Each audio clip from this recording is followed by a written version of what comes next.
اسرائیل نے قطر پر حملے کو پورے مشرق وسطی کے لیے پیغام قرار دے دیا ہے۔ نیپالی وزیر اعظم کا انجام بھی بنگلہ دیشی وزیر اعظم حسینہ واجد جیسا ہوا ہے۔ امریکہ اور انڈیا کے درمیان بظاہر برف پگھلتی نظر آ رہی ہے۔ انڈیا نے اپنے ہی کھلاڑیوں کو غدار قرار دے دیا ہے۔ پاکستان سے ایک اور بہت بڑی کمپنی نے اپنا بوریا بستر باندھ لیا ہے۔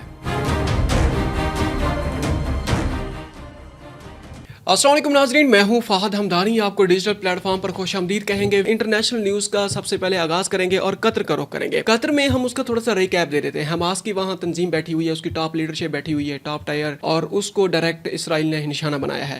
اب اس کے بعد جو لیٹسٹ ڈیولپمنٹ سامنے آئی ہیں وہ ایک ایک کر کے ہم آپ کے سامنے رکھنے لگے ہیں۔ اس کا مختصر اس کا صرف ہم ٹچ دے دیں گے ہر ایک خبر کو۔ قطری وزیر اعظم نے اسرائیلی حملے کو ریاستی دہشت گردی قرار دے دیا ہے اور جارحیت کا بھرپور جواب دینے کا بھی اعلان کر دیا ہے۔ اور اس کے علاوہ جناب ایک اور ڈیولپمنٹ سامنے آئی ہے کہ قطر کو اس حملے کی پیش کی اطلاع دے دی تھی۔ امریکہ کا قطری حکام کو اسرائیلی حملے کی پیش کی اطلاع دینے کا بھی دعویٰ سامنے آیا ہے، جس کی قطری حکام نے سختی سے تردید کر دی ہے۔ اس کے علاوہ جناب اسرائیلی جو پارلیمنٹ ہے اس کے اسپیکر ہیں، انہوں نے ایک بیان دیا ہے کہ یہ پورے مشرق وسطی کے لیے پیغام ہے کہ ہم ڈائریکٹ آپ کو نشانہ بنانے کی صلاحیت بھی رکھتے ہیں اور کریں گے بھی صحیح۔ ہم یہ خاطر میں نہیں لائیں گے کہ آپ کس ملک کے آپ دوست ہیں، امریکہ کے دوست ہیں، رشیا کے دوست ہیں، اور یہ ہم کریں گے۔ اور اس کے علاوہ جناب اسرائیلی جو افغان طالبان ہیں انہوں نے ایک بیان جاری کیا ہے۔ اسرائیل مسلسل جرائم کا مرتکب ہو رہا ہے۔ یہ افغان طالبان کا قطر پر فضائی حملے پر ایک سخت رد عمل سامنے آیا ہے۔ اس کے علاوہ جناب امریکی سینیٹر ہیں، انہیں سوشل میڈیا پر بڑی خوشی کا اظہار کیا ہے اور یہ قطر پر اسرائیلی حملے کو انہوں نے ایک مشرق وسطی کے لیے ٹرننگ پوائنٹ قرار دیا ہے۔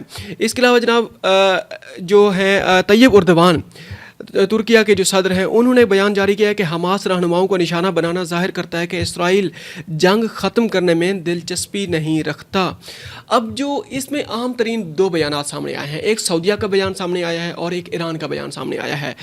سعودی عرب اپنے تمام تر وسائل اور صلاحیتوں کے ساتھ قطر کے شانہ بشانہ کھڑا ہے۔ سعودی ولی عہد کا امیر قطر کو ٹیلی فون اور انہوں نے باقاعدہ طور پر قطر کا دورہ کرنے کا بھی اعلان کر دیا ہے۔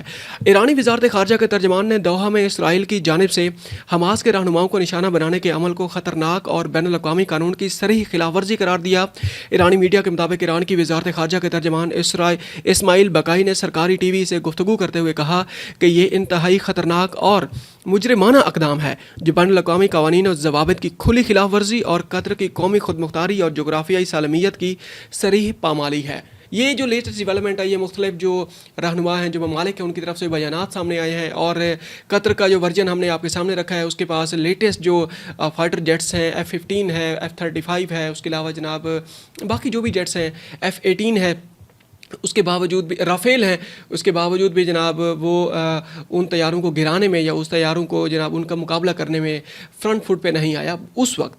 اور یہ بھی خبر سامنے آ رہی ہے کہ UK کی وہاں پر جو ایئر بیس ہے امریکہ کی، وہاں سے کچھ جیٹس اڑے ہیں، ان نے جناب جو آئل ٹینکرز ہیں ان نے فضا میں ہی اسرائیلی طیاروں کی ایئر ریفیولنگ کی ہے۔ یہاں ہم پھر آپ سے ریکویسٹ کر رہے ہیں کہ جناب ایک ہفتے میں ہم نے ایک ٹارگٹ سیٹ کیا ہوا ہے کہ ہم نے 20,000 سبسکرائبر مکمل کرنے ہیں۔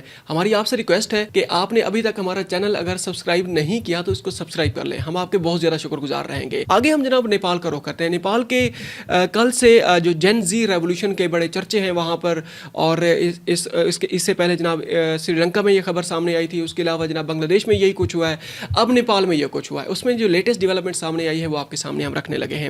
نیپال کے مستعفی وزیر اعظم کے ہیلی کاپٹر کے ذریعے ملک سے فرار کی ویڈیو سامنے آ گئی ہے۔ نیپال میں سوشل میڈیا پلیٹ فارم سے پابندی اٹھانے کے بعد اور وزیر اعظم شرما اولی کے استعفے کے باوجود احتجاج جاری و ساری ہے۔ اب یہ بیسیکلی دو کنٹینشل پوائنٹس تھے، ایک کرپشن تھی اور ایک سوشل میڈیا ایپس ہیں، تقریباً 8-9 سے زیادہ ایپس ہیں جن پر پابندی باقاعدہ طور پر لگا دی گئی تھی۔ مظاہرین کرپشن کے خلاف کارروائی کا مطالبہ کرتے رہے ہیں۔ کھٹمنڈو میں مظاہرین نے پارلیمنٹ کی عمارت کو آگ لگا دی ہے۔ مظاہرین نے وزیر اعظم کی ذاتی رہائش گاہ، بعض سرکاری رہائش گاہوں اور سپریم کورٹ کو آگ لگا دی، جبکہ وزراء کے گھروں اور سیاسی دفاتر پر حملے بھی کیے ہیں اور یہ کارروائیاں ابھی تک تھمنے کا نام نہیں لے رہی۔ اب جو اس کے بعد جو عام ڈیولپمنٹ سامنے آئی ہے کہ متبادل کیا ہے، साफ ज़ाहिर है कोई तहरीक उठती है तो उसके बैक एंड पे कोई एक रहनुमा होता है। कोई अगर नौजवानों की तहरीक है तो वहाँ पर कोई एक नौजवान होता है जो उसको जनाब फ्यूल कर रहा होता है उस पूरी तहरीक को, वो एक सेंट्रल फिगर होती है। बांग्लादेश में भी यही हुआ था और श्रीलंका में भी हमने यही देखने में सामने आया है। अच्छा, बालेंद्र शाह एक जनाब एक नौजवान है, तकरीबन वो 35 और 40 उनकी एज है। अब इनके बारे में जो लेटेस्ट डेवलपमेंट सामने आ रही हैं कि ये मुतफ़िका तौर पर ये आने वाले वक्त में नेपाल के वज़ीर आज़म के तौर पर इनको देखा जा रहा है। उनके बारे में जो लेटेस्ट डेवलपमेंट सामने आई है वो हम आपके सामने रखने लगे हैं। केपी शर्मा ओली के मुस्ताफ़ी होने के बाद अब सब निगाहें इस बात पर हैं कि नेपाल का अगला वज़ीर आज़म कौन होगा, इसमें कोई शक नहीं है। साफ ज़ाहिर कोई मुतबादिल लीडरशिप तो सामने आनी है। इस हवाले से बालेंद्र शाह का नाम नुमाया तौर पर सामने आ रहा है, जिन्हें जनरेशन जेड के नुमाइंदे के तौर पर देखा जा रहा है। अब ये हैं कौन बेसिकली, इनके ऊपर हम छोटी सी एक खबर हम तफसील आपके सामने रखने लगे हैं। बालेंद्र शाह जो आमतौर पर बालन शाह के नाम से जाने जाते हैं, खटमंडो के 15वें मेयर हैं। वो पेशे के एतबार से सिविल इंजीनियर और शौकिया गुलकार हैं। 2022 के बल्दियाती इंतखाबात में उन्होंने तारीख रकम करते हुए आज़ाद उम्मीदवार की हैसियत से कामयाबी हासिल की है।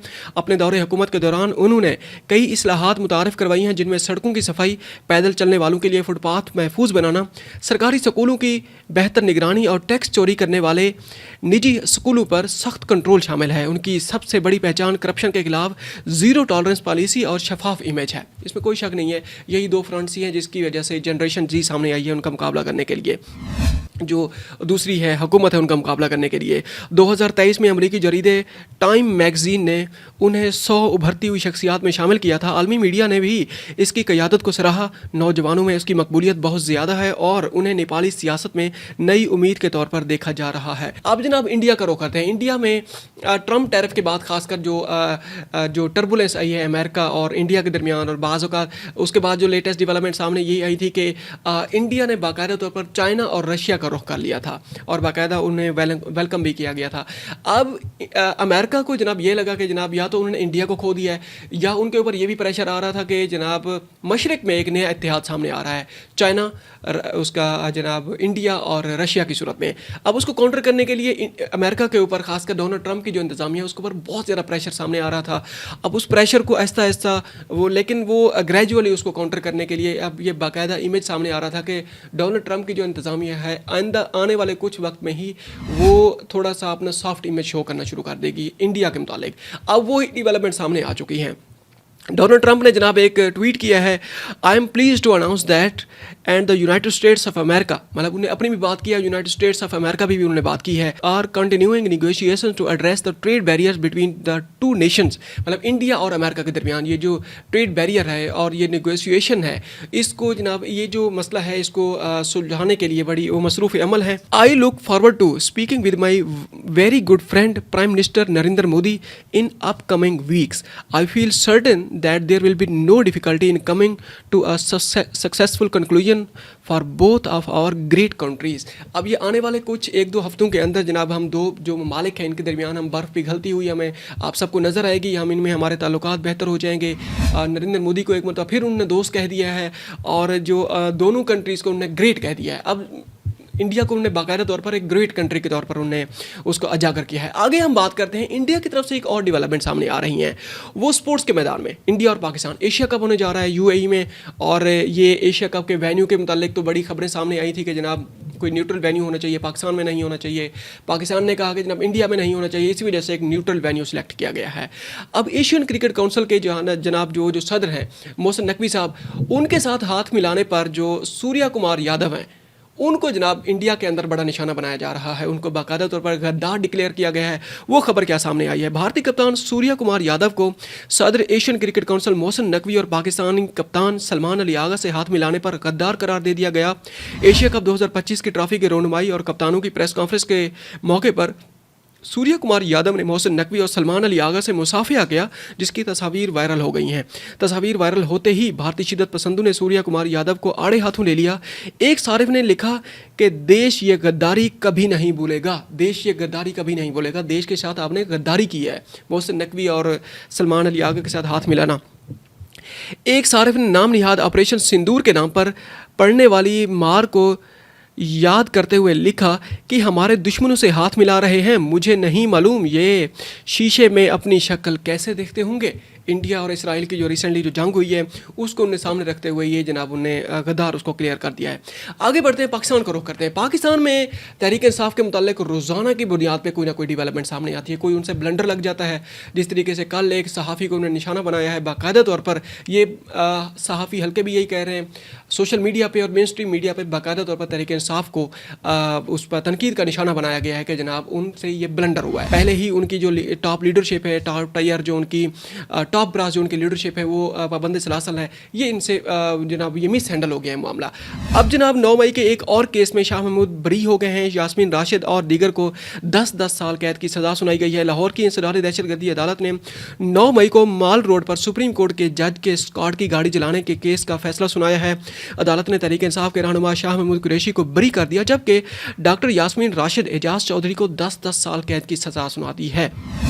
इसके अलावा अदालत ने मियां महमूद रशीद और उमर सरफराज चीमा को भी 10-10 साल कैद की सज़ा सुनाई, जबकि खदीजा शाह को 5 साल कैद की सज़ा सुनाई है। अदालत ने रुबीना जमील और अफशां तारिक को केस में बरी कर दिया है। अब जनाब आगे रुख करते हैं कराची का। कराची में जनाब फ्लैश फ्लडिंग हुई है और वहाँ पर टॉरेंशियल रेंज ने बाकायदा तौर पर अर्बन फ्लडिंग वहाँ पर जाहिर कर दी है। वहाँ पर तकरीबन 140 से 200 मिलीमीटर के करीब बारिश हुई है और पूरे शहर में जल थल एक हो गया है। वहाँ पर जनाब थाडो डैम है एक, वो भी वो उसने ओवरफ्लो करना शुरू कर दिया है। उसके अलावा जो सुरजानी टाउन है, मलीद टाउन है, वहाँ पर जो नदियाँ हैं वो बाकायदा तौर पर उनकी लिमिट जो है वो क्रॉस हो चुकी है और जो पानी है वो करीबी जो आबादी है वहाँ दाखिल हो चुका है। इस हवाले से बड़ी एक आम डेवलपमेंट सामने आई है।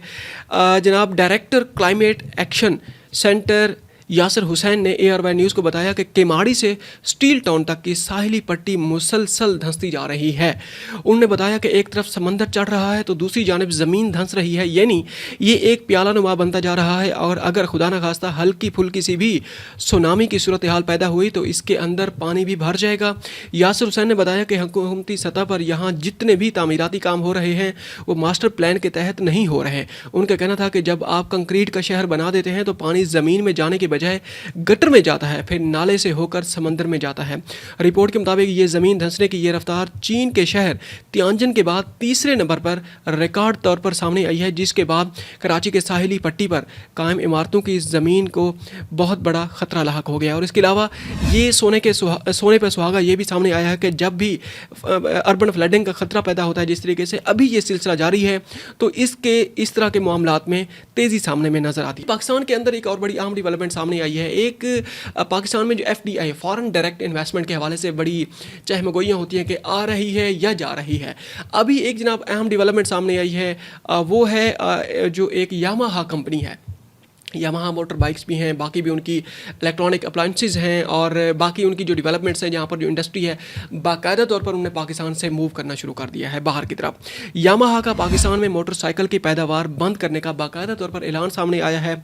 यामाहा कंपनी ने जारी एलामिया में कहा कि हम यामाहा के सवारों के शुक्रगुजार हैं जिन्होंने यामाहा को अपनी ज़िंदगी का हिस्सा बनाया। ताहम एलामिया में यामाहा मोटरसाइकिल के ग्राहकों को बाद अज फ़रोख्त सर्विस जारी रखने का वादा भी किया है और कहा कि ग्राहकों को पुर्ज़े फराहम करने की भी यकीन दहानी हम कराते रहेंगे। ये थी जनाब अब तक की अहम डेवलपमेंट पाकिस्तान और पूरी दुनिया से। मज़ीद बाखबर रहने के लिए हमारा चैनल सब्सक्राइब करिए। एक मतलब फिर हम आपसे रिक्वेस्ट कर रहे हैं। अब तक के लिए इतना ही, मिलते हैं एक और व्लॉग में। Thank you very much. अस्सलाम वालेकुम।